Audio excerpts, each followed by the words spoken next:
RPG a day, 2023. It's day 25, so the prompt is Unplayed RPG that you own. I have to admit, I have quite a lot of unplayed RPGs that I own, more than I would like to admit. But thinking about like picking one out of the crowd and going, okay, so what have I got that really needs to get to the table, and for some reason it hasn't. And interestingly, I think Conan would have been not unplayed, but one that I didn't play as much as I wanted to. But that's no longer the case. I'm now getting to really play quite a lot of Conan, which is really good. So the one that I decided to go for is a game by Free League called Forbidden Lands. It is primarily an exploration game. It's a fantasy game. I think the reason I haven't got it to the table yet is partly that I want to play it in person, for reasons that will become obvious soon. And secondly, I think I struggle to read lore from books. I think I mentioned that on Conan, because I've read all the Conan stories as stories. I've got a picture of the world. The Forbidden Lands lore's quite deep. One of my complaints about it is there's lots of races and peoples and things that all start with an A, which for some reason just throws my head a bit. But I have everything they've published for Forbidden Lands. We are now up to a third campaign, which I backed, and the books, and I have the whole lot, and it's all sitting upstairs under the bed because I don't have room on the shelf, and that's not good. So I really, really need to get it to the table. So, key things that I like about Forbidden Lands: I like small dice pools. It's a D6 dice pool system. It's roughly the same system that Alien uses, Mutant Year Zero. There's a couple more, and immediate old Tales from the Loop. Um, it's a system that people like, and everything I've read from it, I really like as well. What I really like about Forbidden Lands is the exploration nature of it, and the fact that it's set up specifically for that. One of the ways I like that it does that is this map that it's got. So, very obviously, it's a hex map. There are various adventure sites on the map. There are villages, there are ruins. I can't remember what the other type of adventure site is now off the top of my head, and at this resolution, I can't quite read it.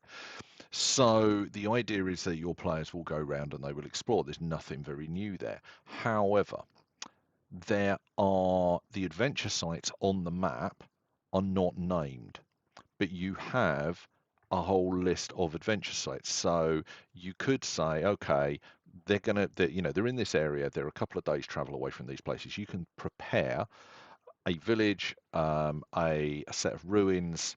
I really wish I could remember what the other one is. Might be fortifications. It's something like that. Um, you prepare those and you make sure that the village you've got is definitely by a river, and you just prepare that. And it doesn't matter whether the party goes east or west, because when they get to that village, it will be the village you've prepared. Um, but it's not quite a quantum ogre. It's not that the players' choices don't matter. Once they've done that, the game comes with stickers, and you can then put the stickers down there. So you have the map, and you say, okay, right, you decided to go east. The village that I prepared is now there. Doesn't matter what I want. If they go back there, they go back to that village. So at the beginning of the game, everybody starts with the same map. But at the end of the game, no two games of Forbidden Lands have the same map, because all of the different places are being shuffled. But players have a degree that they can go back to somewhere, or they can go and explore somewhere they haven't been before. And if they want to go and explore somewhere they haven't been before, the GM gets to go, well, okay, we'll pick this one or we'll pick that one, etc. I really, really like that. I think that works really, really well. It excites me because it gives the GM a certain amount of control, so they can introduce stuff at the right time, for them, or they don't have to prepare 15 settlements because you have no idea where anybody's going. I like that way of doing it. The books themselves, looking at the player's book, black and white artwork, all gorgeous black and white artwork, all by the same author, so by the same artist, whose name I'm not going to try and pronounce because I'll murder it. Um, but I have the art book from that artist as a big coffee table book that I added on one of the Kickstarters. It's really nice, and as you step through the book, you can see at the top of the page there's a whole stack of artwork, all by the same guy. Um, it's just it's a beautifully laid out book. The set is lovely. It comes with you you could do it with straight D6s, um, but it's probably best if you buy the. Actually, I have a set just up here. If I can do it without pulling everything down onto my head. Um, oh, I couldn't.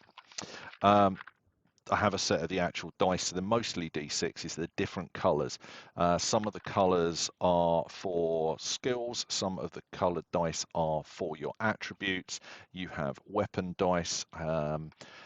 So you can grab the right set of dice, roll them. If something bad happens or something good happens, you can take damage from it. You can, if it's your attribute dice that you have a critical failure on, that can be bad for you. If it's your weapon dice, it can be bad for your weapon. There's some really nice little bits in there, and again, it feels like it's gonna work really well at the table. It's not going to be difficult to do.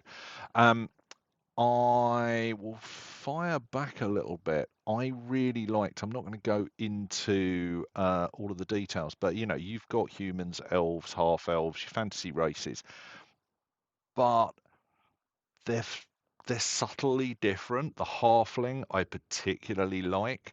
You come from somewhere where everybody is always forcedly cheerful, and it's all a bit fake, and you can't stand it anymore. I love that idea. The halfling's really nice. The dwarves have got this god huge, which is baked into everything about them. They're not quite so generic. So yeah, I haven't played it. I really, really need to. I have the original map. I have the Bitter Reach. The new one I have forgotten even the name of, but I have that. I have the whole lot, and I just need to get it to the table. But with the map and the stickers and the special dice, I'd really like to do it in person. So yeah, if you haven't come across Forbidden Lands and you like fantasy stuff, particularly if you